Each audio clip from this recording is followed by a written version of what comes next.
All right, for today's deep dive, we're getting hyper-specific. We're going to look at a single piece of hardware. It's the Kramer F676-OUT2-F16 output card.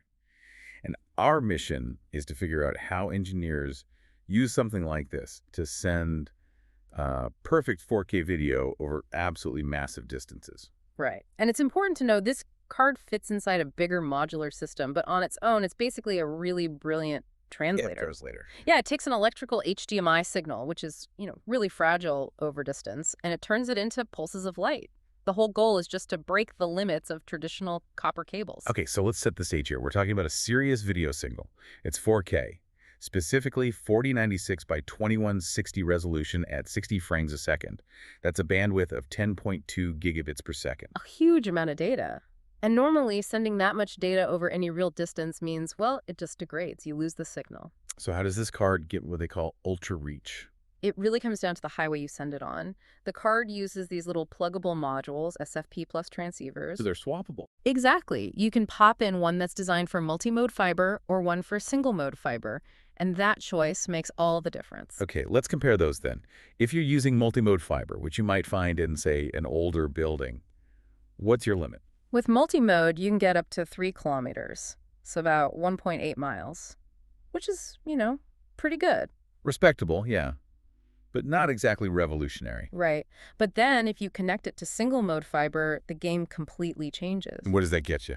That gets you up to 33 kilometers. 33, that's over 20 miles. Over 20 miles. You could run a perfect 4K feed from one side of a city to the other. Okay, wait a minute. You said the video signal is 10.2 gigabits per second? I did. But the optical link it's running over is a standard 10 gig link. Yeah. So how does that math work? Are they just compressing it and introducing lag? That's the question, isn't it? And no, that's the core innovation here. It uses something called near zero latency chroma subsampling. Chroma subsampling. Okay, what does that mean in simple terms? Well, it's a really clever trade-off. Our eyes are much more sensitive to brightness than they are to color information.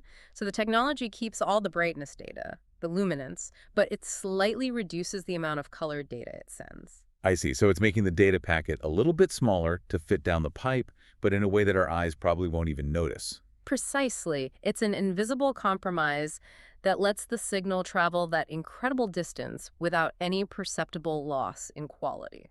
That's brilliant. So you've solved the distance and the bandwidth problem, but what about the person actually installing this? For big professional systems, it has to be reliable. Of course. And that's where the quality of life features come in. It has something called EDID Pro. EDID, that's the digital handshake between the source and the screen, right? Exactly. This just makes sure that handshake happens instantly and correctly.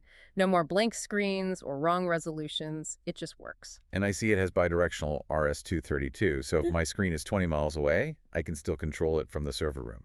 You got it. That's your command channel. You can send basic instructions like turn on, turn off, or change input right over that same fiber link. It keeps the whole system manageable from one central spot. And all that tech is why it has a pretty significant price tag, around $2,200 and a 7-year warranty. So for you, the listener, think about the last time you were in a large airport or maybe university campus. That flight information screen you're looking at or that lecture being streamed to a remote hall, it might be running on something just like this. It's this kind of hidden technology that allows a single operator to manage a massive distributed system with perfect 4K quality. So here's a final thought. We often think about signal quality in terms of the cable in our living room. But the real challenge is maintaining that pixel-perfect quality across a sprawling city. And the solution isn't a better cable, it's smarter technology that makes data travel lighter and farther than we ever thought possible.